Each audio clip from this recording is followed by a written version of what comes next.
جوانی زندگانی ہے نہ ہم سمجھے نہ تم سمجھے، جوانی زندگانی ہے نہ ہم سمجھے نہ تم سمجھے، ایک ایسی کہانی ہے کہ ہم سمجھے نہ تم سمجھے۔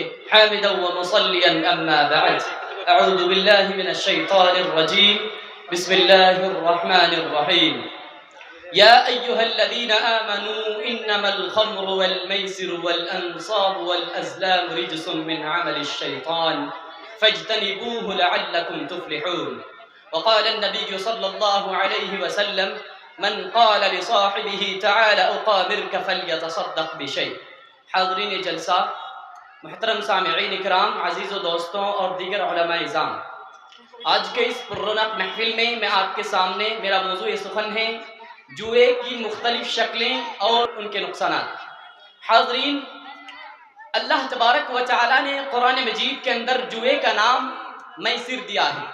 میسر جوئے کو کہتے ہیں، اور حدیث کے اندر جوئے کو میسر اور قمار، یعنی حدیث کے اندر دو نام جوئے کو دیے ہیں، پہلا نام ہے قمار، دوسرا نام ہے میسر۔ سامعین، علامہ ابن عابدین شامی بیان کرتے ہیں کہ قمار کا مادہ قاف میم را ہے اور قمر عربی میں چاند کو کہتے ہیں۔ اب آئیے، چاند سے جوئے کو تشبیہ دینے کا مطلب کیا ہے؟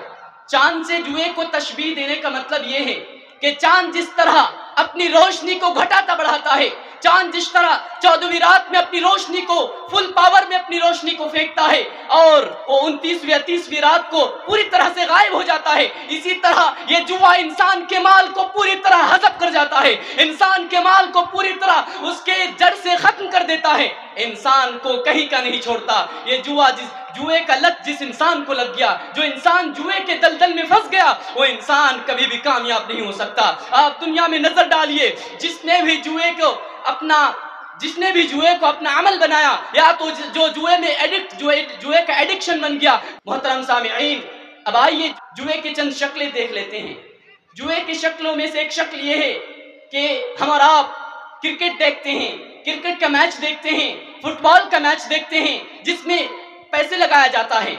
یہ پیسہ لگانا دونوں ٹیم کی اور سے، اور پھر اس پیسے کو جمع کر کے جیتے ہوئے ٹیم کو انعام دینا، جیتے ہوئے ٹیم کو پرائز دینا، یہ حرام ہے اور یہ جوا ہے، جوا میں شامل ہے، کیونکہ رجس من عمل الشیطان، یہ شیطانی عمل ہے، یہ شیطانی عمل ہے، یہ گندی چیز ہے۔ اسلام جیسے پاکیزہ دین میں، اسلام جیسے پاکیزہ مذہب میں یہ گندی چیزیں حلال نہیں ہو سکتی۔ محترم سامعین، جوئے کی شکلوں میں سے ایک شکل یہ بھی ہے کہ ہم اور آپ، ہمارے بچے اور ہمارے بھائی، ہمارے نوجوان بھائی آج کرکٹ میں ملوث ہیں، کرکٹ کے میچ میں، کرکٹ میں ٹیم لگاتے ہیں، آئی پی ایل کے ٹیم میں میچ اپنا ٹیم بناتے ہیں اور اس میں پیسے لگاتے ہیں، اور وہ سوچتے ہیں کہ ہم کسی نہ کسی وجہ سے ہم 50 روپے کے بدولت ہی کیوں نہ ہو، چاہے ہم 50,000 کے بدولت ہی کیوں نہ ہو، ہم آج راتوں رات کروڑ پتی بن جائیں گے۔ میرے بھائیوں، یہ سپنا چھوڑ دیجئے، یہ سپنا دنیا تک محدود ہے، اور لیکن اس میں ہر کوئی کامیاب نہیں ہوتا، اور یہ کامیابی بھی اگر کسی کو ملتی ہے تو یہ کامیابی ہمیشگی کے نہیں، یہ کامیابی صرف اس دنیا تک ہی ہے۔ دنیا میں بھی وہ آخر میں نقصان میں پھنسی جاتا ہے اور اس کا سارا مال، سارا جائیداد بک جاتا ہے۔ جو انسان جوئے کا ایڈکشن ہوتا ہے، جس انسان کو جوئے کا لت لگ جاتا ہے، وہ انسان اپنی گاڑی کمائی، اپنی ساری کمائی، اپنے ماں باپ کی کمائی، اپنی ساری جائیداد زمین کو اس جوئے میں لگا کے ہار جاتے ہیں۔ یہ جوئے کے نقصانات ہیں۔ جوئے کے فزیکلی بھی نقصان ہے، فزیکلی نقصان یعنی جسمانی طور پر بھی جوئے کے نقصان ہے۔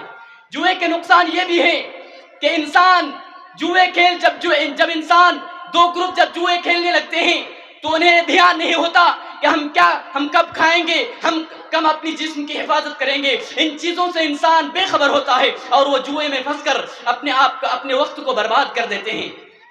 جوئے کے نقصانات میں سے ایک نقصان یہ بھی ہے کہ انسان اللہ کے ذکر سے دور ہو جاتا ہے۔ اللہ نے فرمایا وَيَصُدَّكُمْ عَنْ ذِكْرِ اللَّهِ، یہ جوئے اللہ کے ذکر سے روکتی ہے۔ یہ جو انسان اپنے زندگی میں جوئے کو شامل کر چکے ہیں، یہ انسان کو اللہ تبارک و تعالیٰ کے ذکر سے جوئے روکتی ہیں۔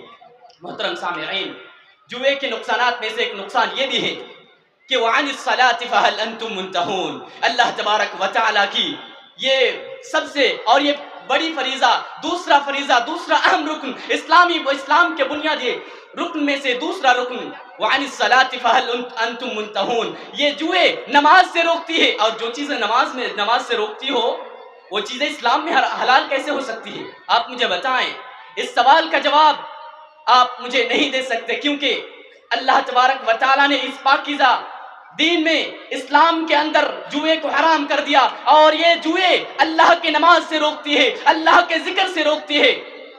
حاضرین، یہ جوئے کا نقصان یہ بھی ہے کہ جب انسان جوئے کے عادی ہو جاتے ہیں، جب جوئے کے ایڈکشن اس کے اندر پائی جاتی ہے، تو انسان کیا کرتے ہیں؟ چوری کرنے لگتے ہیں، ڈکیتی کرنے لگتے ہیں۔ جب وہ اپنا سارا مال، سارا جائیداد ختم کر چکا ہوتا ہے، جوئے میں ہار چکا ہوتا ہے، تو وہ کیا کرتا ہے؟ آخر میں کیونکہ اسے جوئے کا عادی ہے، کیونکہ جوئے کا عادی ہے، جوئے کے ایڈکٹ ہو چکے ہیں، تو انسان آخر میں کیا کرتا ہے؟ دوسرے کے گھروں میں جا کر چوری کرتے ہیں، دوسرے کے بیٹیوں کو چھیڑتے ہیں اور ڈاکہ زنی کرتے ہیں، اور لوگوں سے پیسے لوٹتے ہیں، اور پھر اس پیسے کو لوٹ کر انسان اپنے جوئے میں شامل کر کے دوسروں کے پاس ہار جاتے ہیں۔ اس طرح انسان جوئے کے ذریعے چوری میں بھی ملوث ہو جاتی ہیں۔ جوئے کے نقصان میں سے ایک نقصان یہ بھی ہے کہ انسان اپنے پورے مال اور پورے جائیداد کو کھو بیٹھتا ہے۔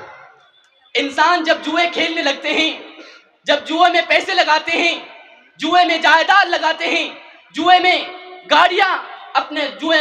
گاڑیاں استعمال کرتے ہیں، گاڑیوں کو ہار جاتے ہیں، وہ انسان جب یہ ساری چیزیں، اپنی جائیداد ہار جاتے ہیں، اسی طرح وہ اپنی زندگی سے بھی ہار جاتے ہیں، یعنی وہ اپنی جوانی کو، اپنی بڑھاپے کو، اپنی بچپنا کو، سب کو بگاڑ کے رکھ دیتا ہے۔ آئیے سماعت فرمائیے کہ اللہ تبارک و تعالیٰ نے قرآن مجید کے اندر جوئے کے بارے میں کیا کہا۔ اللہ تبارک و تعالیٰ کہتا ہے، یا ایھا الذین آمنوا انما الخمر والمیسر، اے وہ لوگ جو ایمان لائے ہو، انما الخمر، بے شک شراب، والمیسر اور جوئے، والانصاب اور بت، والانصاب والازلام، اور یہ پانسے، رجس، یہ گندی چیزیں ہیں، یہ اسلام کے اندر گندی چیز ہیں۔ من عمل الشیطان، یہ شیطانی عمل ہے، شیطانی عمل جس سے اللہ تبارک و تعالیٰ نے اسلام کو پاکیزہ بنا کر رکھا، اس دین میں یہ جوئے کیسے حلال ہو سکتی ہے؟ محترم سامعین، اللہ تبارک و تعالیٰ کی اس آیت کے اندر سب سے بڑی دلیل جوئے کے حرام ہونے کی دلیل یہی ہے کہ یہ گندی چیز ہے، یہ ناپاک چیز ہے، اور اسلام کے اندر ناپاک چیز، گندی چیز حلال نہیں ہو سکتی۔ اور اس کی سب سے بڑی دلیل یہ بھی ہے کہ من عمل الشیطان، یہ شیطانی عمل ہے، شیطان کا کوئی عمل، شیطان کا کوئی عمل، کوئی کام اسلام کے اندر حلال نہیں ہو سکتی۔ محترم سامعین، آگے اللہ تبارک و تعالیٰ فرماتے ہیں، رجس من عمل الشیطان فاجتنبوہ، اللہ تبارک و تعالیٰ نے ہمیں حکم دیا، یہ امر کا صیغہ ہے، اور ہم تمام کو مخاطب کر کے فرماتے ہیں، فاجتنبوہ، تم لوگ اس سے بچو۔ اور اللہ تعالیٰ کا حکم وجوب پر دلالت کرتا ہے۔ اللہ تعالیٰ جس چیز کا ہمیں حکم دے وہ وجوب پر دلالت کرتا ہے، یعنی وہ ہم پر فرض ہو جاتا ہے کہ ہم اس بات کو مانیں۔ لعلکم تفلحون، تاکہ یہ تمام چیزوں سے پرہیز کر کے، ان شیطانی عمل سے پرہیز کر کے، ان گندی چیزوں سے پرہیز کر کے ہم اللہ تبارک و تعالیٰ کے ہاں کامیاب ہو سکے۔ محترم سامعین، آئیے آج جو ہمارے دور میں جوئے میں لوگ پیسے لگاتے ہیں اور اپنی زندگی کو برباد کرتے ہیں، اور جو اپنی ساتھی کو جوئے کھیلنے کے لیے بلاتے ہیں کہ آؤ ہم لوڈو کھیلیں، آؤ ہم کیرم کھیلیں، آؤ ہم پیسے لگا کر فری فائر کھیلیں، آؤ ہم اور دیگر آن لائن گیمز کھیلیں، جس میں پیسے لگا کر کھیلے جاتے ہیں، تو صرف اس بات کو کہنے کی وجہ سے اللہ کے نبی صلی اللہ علیہ وسلم کا وہ حدیث کہ اللہ کے نبی نے فرمایا، من قال لصاحبه تعالى قامرك فليتصدق بشيء، جس نے اپنے ساتھی سے، جس نے اپنے دوست سے کہا کہ آؤ ہم جمعہ کھیلیں، آؤ ہم ایک ساتھ بیٹھ کر لوڈو کھیلیں، لوڈو میں پیسے لگا کر لوڈو کھیلیں، کیرم کھیلیں، کرکٹ میں پیسے لگا کر میچ کھیلیں، اور ٹیم بنائیں، آئی پی ایل میں ٹیم بنائیں، یہ ساری چیزیں حرام ہیں، اور صرف اس بات کو کہنے کی وجہ سے اس کو صدقہ دینا ہوگا، اس کا کفارہ ہے کہ صدقہ دے، یعنی وہ توبہ کرے اور اللہ تبارک و تعالیٰ کے راستے میں وہ صدقہ کرے، اللہ کے راستے میں وہ کچھ خیرات دان کرے، تاکہ، کیونکہ یہ اس گناہ کا کفارہ وہی ہے۔ آپ کیا کرتے ہیں؟ آج آن لائن کا زمانہ ہے، کیرم میں کیا کرتے ہیں؟ جب ہم کیرم بورڈ کھیلنے کے لیے کیرم اسٹارٹ کرتے ہیں تو دوسرے دوست کو آن لائن بلانا پڑتا ہے، تو ہم اور آپ کیا کرتے ہیں؟ اپنے چہیتے دوست کو، اپنے جان پہچانے والے دوست کو